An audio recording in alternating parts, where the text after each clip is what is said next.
Bonjour, je suis le docteur Mamadou Niang, gynécologue obstétricien, collaborateur de Maristophe Sénégal depuis de nombreuses années déjà, où je fais des consultations de gynécologie et d'obstétrique chaque lundi après-midi et chaque vendredi après-midi à partir de 14 heures.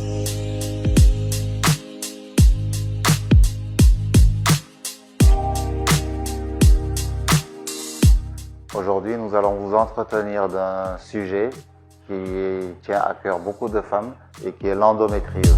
Nous allons commencer tout d'abord par définir ce qu'est l'endométriose. Si vous reprenez ce mot endométriose, il y a endomètre et le suffixe ose. Endomètre, c'est la muqueuse qui est sécrétée, fabriquée à l'intérieur de la cavité utérine et qui doit donner le sang des règles chaque mois lorsqu'il n'y a pas de grossesse. Cet endomètre, comme c'est une muqueuse, elle a une base à partir de laquelle elle se développe. Normalement, elle ne reste localisée qu'à l'intérieur de la cavité utérine. Chaque fois qu'à la fin du mois, il n'y a pas de grossesse, cette muqueuse qui avait été fabriquée au cours du mois et qui peut être considérée ou assimilée à un matelas qui s'apprête à accueillir un œuf, cette muqueuse ne sert plus à rien, elle est obsolète, elle sort, mais elle part de la cavité vers le col pour s'écouler vers l'extérieur en passant par le vagin. Mais dans le cas de l'endométriose, cette muqueuse qui est censée rester dans la cavité utérine a une propension à aller se retrouver un peu partout dans l'organisme. Préférentiellement d'abord dans la région du bas-ventre, là où se trouve l'utérus. Elle va se retrouver au niveau des ovaires, à la surface des trompes, à la surface de l'utérus, sur les intestins. Et chaque organe qu'elle va toucher va déterminer la liste de symptômes dont la femme va se plaindre. Mais le dénominateur commun à tous ces symptômes, ce sera la douleur. Douleur au niveau du bas-ventre. Il peut arriver, comme cet endomètre qui va quitter l'intérieur de la cavité et aller se greffer ailleurs, que ça se greffe n'importe où. Par exemple, au niveau de l'ombilic, du nombril. J'ai déjà eu une femme qui, chaque mois, saignait du nombril. Il a fallu aller griller ces greffes d'endomètre au niveau de son nombril pour arrêter leur croissance et leur saignement à chaque moment des règles.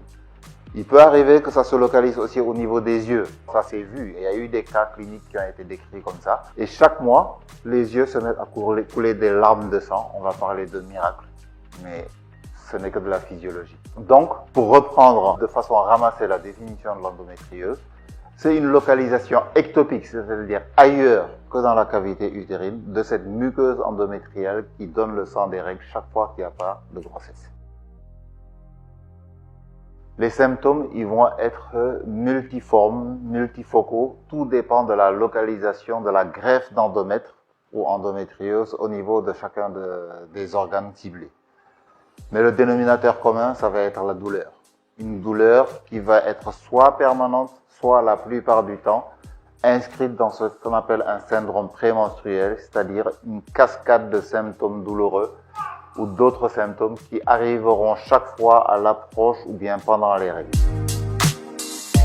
Si on considère sa définition qui est une greffe ailleurs qu'à l'intérieur de l'utérus, quand on dit greffe, ça veut dire que c'est des morceaux d'endomètre qui vont se fixer un peu partout. Si on s'imagine ça seulement, le fait d'avoir ces lésions qui sont fixées un peu partout rend très difficile la guérison totale et définitive de cette affection. Donc guérison totale et définitive, c'est illusoire. Pour finir, il faut pas s'affoler devant cette maladie. Il faut la considérer comme une maladie qui doit être soignée. Donc devant tout symptôme, quel qu'il soit, que vous doutiez que ce soit de l'endométriose ou pas, consultez. Et c'est la suite, la cascade d'examens complémentaires vont suivre l'examen clinique qui permettra de dire c'est une endométriose ou pas. Mais dans tous les cas, comme on a dit que le dénominateur commun c'était la douleur, devant toute douleur, consultez pour qu'on puisse éliminer au moins cette hypothèse-là. Nous vous donnons rendez-vous une prochaine fois où on parlera des IST, des infections sexuellement transmissibles.